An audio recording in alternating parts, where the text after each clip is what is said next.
pour le Burundi. Le drapeau des Nations Unies au Burundi a été descendu, mais les relations bilatérales continuent. Et c'était ce lundi 31 mai 2021, lors de la fermeture officielle du bureau de l'envoyé spécial du secrétaire général des Nations Unies au Burundi. Dans ce recueillement, le chef du bureau ad intérim de l'envoyé spécial du secrétaire général des Nations Unies au Burundi a montré les réalisations de ce bureau durant les 6 mois de service au sein de ce bureau, ainsi que les difficultés rencontrées. Nous sommes réunis ce jour, 31 mai 2021, pour assister ensemble à la cérémonie de clôture officielle du bureau de l'envoyé spécial du secrétaire général des Nations Unies pour le Burundi, Amahoro. Je vous souhaite la bienvenue au nom de tous les collègues du bureau dans l'enceinte de notre siège qui, sans nul doute, fait désormais partie de l'histoire de la présence des Nations Unies au Burundi. Caribou. En effet, ce lieu qui a abrité des discussions, dialogues et médiations en tout genre est composé de 3 terrains juxtaposés d'une superficie globale de 6 hectares, appartenant à des citoyens burundais qui ont bien voulu les mettre à la disposition des Nations Unies depuis 2006. C'est ici que toutes les missions des Nations Unies qui se sont succédées au Burundi ont établi leur quartier général qui, au plus fort de son occupation, a regroupé la présence de plusieurs agences du système des Nations Unies entre 2008 et 2012. Durant cette période, ce complexe a été le lieu de travail quotidien de quelques 400 membres du personnel. L'Organisation des Nations Unies au Burundi, ou ONUB, a été créée en 2005 et avait ses locaux en ville. Mais du Bureau intégré des Nations Unies au Burundi, ou BINUB, de 2006 à 2011, au présent bureau de l'envoyé spécial du secrétaire général des Nations Unies pour le Burundi de 2016 à aujourd'hui, en passant par le bureau des Nations Unies au Burundi, ou BINUB, sans le I, entre 2011 et 2014, et la mission d'observation électorale des Nations Unies au Burundi, ou MENUB, 2 représentants spéciaux, un conseiller spécial et un envoyé spécial du secrétaire général ont tous, tour à tour, dirigé et mis en œuvre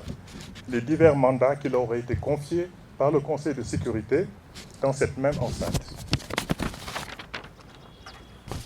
Excellences, Mesdames et Messieurs, c'est donc ce bureau, devenu un symbole, un lieu symbole de la présence des Nations Unies au Burundi, qui cesse ses activités et sanctionne la fin de sa mission et la fermeture définitive ce jour devant tous les témoins ici réunis, tous les témoins que nous sommes. Et pour Madame Nicole Kwasi, coordonnatrice résidente ad intérim des Nations Unies au Burundi, elle déclare que les relations avec le Burundi continuent nonobstant la fermeture de ce bureau. Le bureau du coordonnateur résident à ma personne vient de recevoir de manière officielle le drapeau des Nations Unies, traduisant ainsi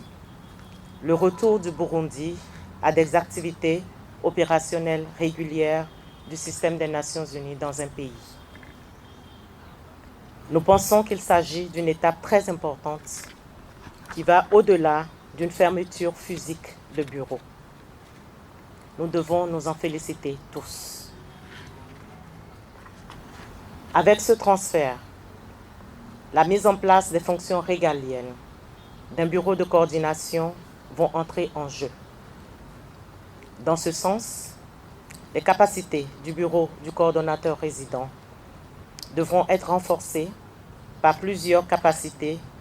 en fonction de nos ressources et des ressources à mobiliser en vue de mieux répondre aux besoins sociaux, politico et économiques du Burundi. Nous espérons pouvoir remplir 2 fonctions dans les meilleurs délais, notamment celui du Peace and Development Advisor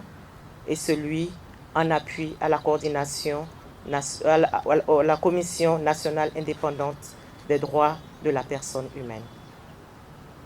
Je saisis cette opportunité pour réitérer l'appui de tout le système des Nations Unies ici présent et à travers ma personne auprès du gouvernement du Burundi. Je suis convaincue que ce nouveau partenariat sera au moins égal à l'image de celle que nous avons en cours, à savoir un partenariat qui est franc, qui est cordial et qui nous permettra de ramener le Burundi à la place de choix dans les relations sous-régionales et africaines et surtout dans l'atteinte de ces objectifs qui sont maintenant de développement, de capitalisation de la paix et de croissance économique et sociale. Quant à M. Yan Xian, représentant des Nations Unies dans la région des Grands Lacs, il remercie l'État du Burundi et tous les partenaires ayant prêté main forte à la réussite du rétablissement de la situation sécuritaire au Burundi et dans la sous-région. Monsieur le secrétaire permanent du ministère des Affaires étrangères et de la coopération au développement du Burundi, représentant le gouvernement, Messieurs les anciens chefs d'État, Excellences, Mesdames et Messieurs les ambassadeurs et chefs de mission diplomatique, Madame la coordonnatrice résidente des Nations Unies, Mesdames et Messieurs, en vos rangs, titres et qualités respectifs, chers collègues, bon après-midi. Je voudrais vous remercier pour votre présence cet après-midi à la cérémonie de fermeture du bureau de l'envoyé spécial du secrétaire général des Nations Unies, établi en juillet 2016 par la résolution 2303 du Conseil de sécurité. Aujourd'hui, notre bureau ferme ses portes au terme de 5 années de présence dans ce pays magnifique, un membre de l'Organisation des Nations Unies, notre maison commune. À la demande du Burundi et de la sous-région, nous nous sommes engagés dans la consolidation de la paix, facilitation, médiation en appui aux efforts de la communauté des États de l'Afrique de l'Est, de l'Union africaine et d'autres partenaires au Burundi. Au cours des 5 dernières années, d'abord, sous la direction du conseiller spécial du secrétaire général Jamal Benomar, puis sous le leadership de son successeur, l'envoyé spécial du secrétaire général, le président de la transition du Burkina Faso, Michel Kafondo, et enfin celui de l'ancienne sous-secrétaire général Bintou Keïta, le bureau a travaillé avec tous les acteurs burundais et régionaux dans l'intérêt du peuple burundais. Avec le soutien des Nations Unies et des partenaires, en particulier la communauté des États de l'Afrique de l'Est et l'Union africaine, le gouvernement et le peuple burundais ont enregistré des progrès majeurs, indéniables, dans la consolidation de la paix et la réconciliation nationale depuis 2015. Le fait que le bureau ait pu accueillir un événement aussi important que le Burundi ait pu accueillir un événement aussi important que la dernière réunion du comité consultatif permanent des Nations Unies chargé des questions de sécurité en Afrique centrale est un signe encourageant, un signe parmi d'autres du retour du Burundi sur la scène régionale que la communauté internationale ne peut que saluer. Certes, comme ailleurs, des défis persistent encore. Cependant, nous savons tous que la consolidation de la paix, le développement et la réconciliation nationale sont des entreprises de longue haleine qui exigent de la patience et de la persévérance. Je me réjouis que la vision du chef de l'État d'un Burundi plus prospère, réconcilié avec lui-même, semble chaque jour prendre forme de manière progressive. Excellences, Mesdames et Messieurs, chers collègues, le bureau de l'envoyé spécial pour le Burundi tire sa révérence, mais la grande famille des Nations Unies, elle, reste bel et bien présente. L'équipe pays, dont je tiens à saluer la présence à cette cérémonie, reste résolument engagée aux côtés de l'État et du peuple burundais dans le renforcement de la coopération entre l'ONU et le Burundi sous la direction du bureau du coordonnateur résident. À l'instar de la communauté des bailleurs et partenaires techniques et financiers, l'ONU continuera également d'entreprendre, d'apporter ses contributions stratégiques et opérationnelles aux priorités relatives à la consolidation de la paix, à la réconciliation et au développement durable tel que défini par le président Ndayishimiye lors de son discours inaugural et repris dans la déclaration présidentielle du Conseil de sécurité du 4 décembre 2020. Le secrétaire permanent du ministère des Affaires étrangères et de la coopération au développement, ambassadeur Isidore Ntirampeba, a expliqué les causes de l'introduction de ce bureau au Burundi et le pourquoi il n'est plus désirable. Excellences, distingués invités, Mesdames, Messieurs, je suis honoré d'être votre invité de marque au nom de son Excellence, Monsieur le ministre des Affaires étrangères et de la coopération au développement, qui est en déplacement hors du pays et donc n'a pas pu rehausser de sa présence ces cérémonies marquant la fermeture officielle du bureau de l'envoyé spécial des Nations Unies pour le Burundi. Permettez-moi de m'acquitter de mon devoir de vous transmettre, Excellence envoyé spécial du secrétaire général des Nations Unies pour la région des Grands Lacs, ces salutations à vous personnellement et à toute la famille onusienne et à tous vos invités ici présents. Comme les moments se succèdent, la page se tourne, le départ s'annonce déjà, mettant fin à la mission officielle du bureau au Burundi, après 5 ans d'excellentes et productives prestations dans sa dynamique de soutenir un dialogue interburundais inclusif et un règlement pacifique du conflit, ainsi que les efforts nationaux visant à instaurer une paix durable. En effet, dès son établissement au Burundi en 2016, sous la houlette de M. Jamal Ben Omar, conseiller spécial qui, suite à sa démission, a été remplacé le 5 mai 2017 par M. Michel Kafando, à nos jours,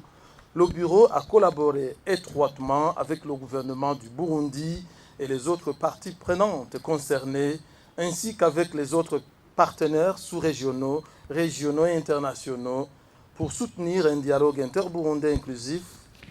mais également accompagner les efforts nationaux visant à instaurer une paix durable. Qu'il me plaise, au nom du gouvernement et à mon nom propre, de remercier le bureau de l'envoyé spécial pour le travail accompli au Burundi et surtout son étroite collaboration au niveau de l'accompagnement du dialogue interburundais, du financement des activités relatives et de bons offices auprès du médiateur et du facilitateur du dialogue. Grâce à son étroite collaboration avec la communauté des États de l'Afrique de l'Est et l'Union africaine, des institutions au premier plan de la coopération entre l'ONU et les partenaires régionaux, le bureau de l'envoyé spécial, en coordination avec les garants de l'accord d'Arusha, ainsi que les partenaires internationaux, s'est investi pour un appui technique et financier aux autorités burundaises pour instaurer une paix durable dans le pays. Excellences, distingués invités, Mesdames, Messieurs, le 12 novembre 2015, En sa 75-57e séance, le Conseil de sécurité des Nations Unies a voté la résolution 2248 sur base de la situation qui prévalait au Burundi. Les motivations de vote de cette résolution dans ses aspects politiques, sécuritaires, droits de l'homme, etc., étaient dans son ensemble liées au mouvement insurrectionnel déclenché le 26 avril 2015 qui a abouti au coup d'État manqué du 13 mai de la même année. Vous l'avez suivi tantôt dans le discours de son Excellence, l'envoyé spécial du secrétaire général des Nations Unies pour la région des Grands Lacs. Le bureau a été établi par la résolution 2303 en 2016, comme il le disait. Une année donc après établissement du bureau de l'envoyé spécial au Burundi, le peuple burundais, se ressaisissant de plus en plus et tirant leçon du passé, contribuait avec enthousiasme à l'organisation du référendum constitutionnel, à l'issue duquel le Burundi s'est doté d'une nouvelle constitution qui place le peuple burundais au centre de sa destinée. C'est à base de cette constitution à laquelle vous avez assisté à sa naissance qu'a été organisé le processus électoral de 2020 dont le peuple burundais s'est entièrement approprié et qui s'est soldé par une transition politique et historique, pacifique et exemplaire en Afrique. Qu'il me soit donc permis de vous prendre à témoin oculaire de la cohabitation pacifique des Burundais, de la sécurité sur tout le territoire national, de la tranquillité et de la paix recouvrée, des efforts consentis pour lutter contre l'impunité et la corruption, de la libération des milliers de détenus par la grâce présidentielle, du retour massif des réfugiés burundais en provenance de la quasi-totalité des pays d'asile, ainsi que des efforts en cours en vue de la normalisation des relations diplomatiques avec des partenaires sur le plan bilatéral et multilatéral. C'est avec assurance que certaines organisations qui doutent encore du respect des droits de la personne humaine, de l'ouverture de l'espace politique et de la liberté d'expression au Burundi seront référées à vous pour se ressourcer et entendre de vous que cela est déjà une réalité vécue dans notre pays, au Burundi. À la lumière des avancées notables en matière de sécurité et de la paix, le gouvernement a demandé le retrait du Burundi de l'agenda du Conseil de sécurité des Nations Unies pour se concentrer sur la capitalisation des acquis de la paix, le renforcement de la cohésion nationale et le développement. Dans ce contexte que le Burundi a également demandé, c'est dans ce contexte que le Burundi a également demandé la fermeture du bureau de l'envoyé spécial, la présence des Nations Unies à caractère exclusivement politique n'étant plus pertinente. Seule la présence des Nations Unies à caractère socio-économique à travers l'équipe EPI pour accompagner le Burundi dans ses efforts de développement socio-économique est nécessaire aujourd'hui. Excellences, distingués invités, Mesdames, Messieurs, il est important de noter que le gouvernement du Burundi bénéficie déjà du soutien des Nations Unies à travers son équipe pays, avec qui d'excellentes relations de travail ont déjà été établies, notamment dans le cadre de leur soutien au Programme national de développement 2018-2027, dont les enjeux et orientations stratégiques sont, entre autres, une croissance soutenue et inclusive pour une résilience économique et un développement durable, une gouvernance axée sur la sauvegarde de la souveraineté nationale, la sécurité et la gouvernance, les mécanismes efficaces de mobilisation des ressources et capitalisation de la coopération, la recherche du financement innovant, pour n'en citer que cela. Il m'est donc agréable de reconnaître que cette fermeture n'est pas la fin des relations avec les Nations Unies. Je le dis bien et je le répète, la fermeture de ce bureau n'est pas la fin de la coopération entre le Burundi et les Nations Unies. Signalons que cette activité a été clôturée par une exposition en images des activités réalisées par ce bureau depuis son implantation au Burundi.